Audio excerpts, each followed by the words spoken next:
El artista Dexter Dalwood presenta por primera vez en la Galería de México un grupo de pinturas llamadas Memoria en ruinas, después de haber presentado este año una exposición en la Galería Leeson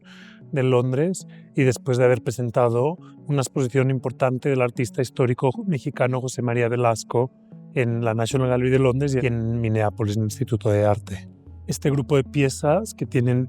como referencia la historia de México, tanto reciente como anecdótica, de historia del arte, de historia política, se conjuntan con su gran exposición en el MUNAL, que también viajó a Oaxaca, en el Casa, donde el artista introdujo su práctica desde una forma muy amplia y ya con un grupo de pinturas que se basaban también en la historia del arte de México, incluso incluían pinturas de la colección del MUNAL de la Ciudad de México.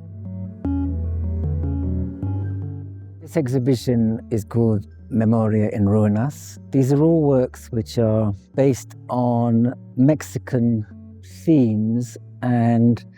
because now I've been living in Mexico City for over 3 years, I think the experience has deepened in thinking about how to represent the idea of place in relationship to history, and also in terms of what I'm interested in painting, which has always been a version of contemporary history painting. But I think that, especially because I was working on this Jose Maria Velasco show in London National Gallery, that I've started to really think about landscape in a different way. So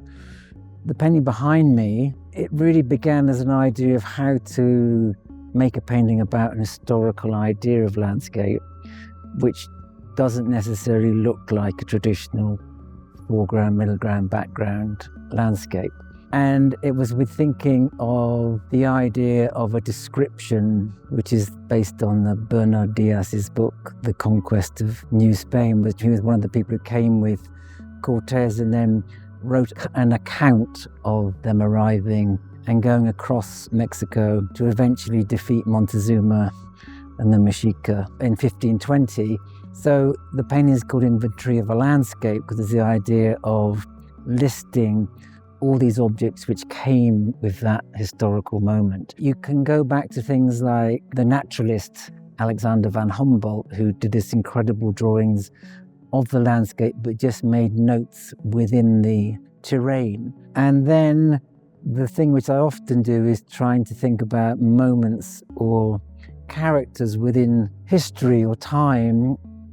Tlatelolco, which is to do with the 1968, both what happened in terms of the student protests and the terrible shooting of students during the 1968 Olympics. Again, an event which is kind of covered up within history, but is still a problem of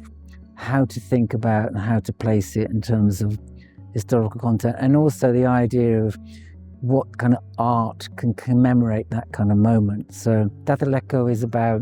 in a way, just a text painting which also talks about the kind of art which was being made at that point in time. So it relates to Morris Louis and colour field painting. And then the other painting is Adios, which is to do with the newspaper El Norte, which in 2016 had to close because most of the journalists had been executed. So the last issue of the paper was called Adios. So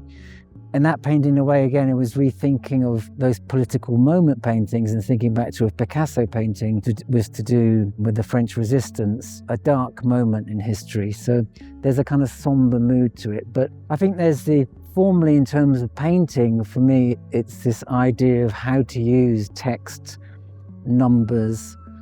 and also to subvert what you think you first see to when you actually start looking at it and thinking about it. There's a painting called Ascension, which is to do with the steps which are at the Basilica of Guadalupe, which relates, I think, to a staircase ascending up to heavenward, if you like, is in a lot of paintings, in a lot of Renaissance paintings. And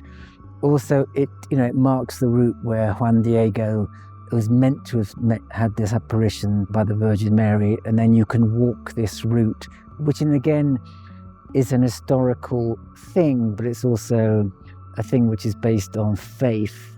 So for the viewer or for the secular person who experiences that, it's a completely different visual experience of witnessing these things. So I think those formal concerns of how to make a painting which makes you think about other paintings is very important for me.